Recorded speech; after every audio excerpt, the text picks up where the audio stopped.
So this is one of the videos where we're actually going to get into a little bit more kind of Excel nitty-gritty structuring. And again, this is the type of video that people will watch and go, well, that's obvious, that's kind of self-evident.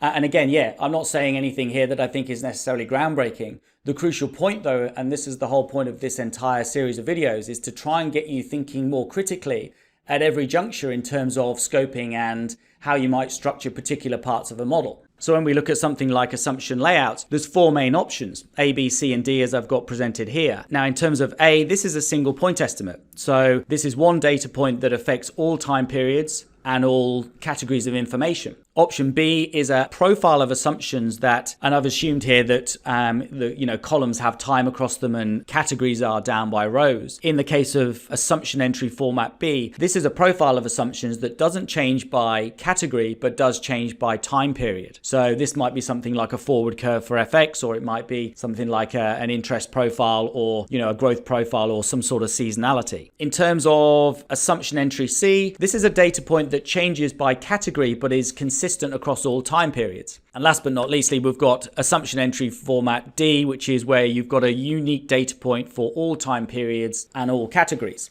So again, nothing too complex here in terms of structuring. Plenty of people make these decisions all the time from a modeling perspective. The key point though is to be explicit in your thinking as to why you have chosen any of these. And the reason why you need to think critically about these is that they have pros and cons. So for example, let's look at data point A.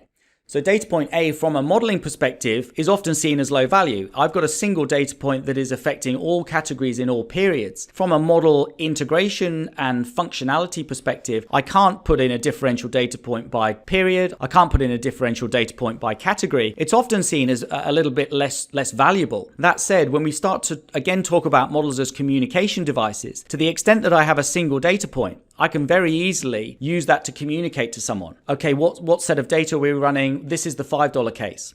So having a model as a communication device, single point estimates are incredibly valuable. It's also worth noting that from a data entry perspective, it's not a pain in the ass. I've got a single data point that I can very easily change, and it's going to be much quicker and much lighter to use. It also means that if I want to run something like a data table, I've got that one data point that I can actually work around to try and understand things like risk, movement in the model, how the overall engine is actually working. Now, if we go to the other end of the spectrum where we've got assumption format D, this might be seen as a more valuable assumption entry interface because I can change all of my data points by time and by category. But at the same time, it is a pain in the ass to populate. If you run a 4-year model, you're going to have 48 data points that you're going to have to enter if it's a monthly piece of kit. So having more data points isn't necessarily a better thing. The key thing, as I say, is to think critically about why you are organizing your assumptions in a certain format or a certain layout. Now, I mentioned an example previously around kind of pinch points and kind of qualitative impacts that assumption layouts have. To the extent that I'm running an FX piece of analysis, if these assumptions are my FX rates, if I go with option A,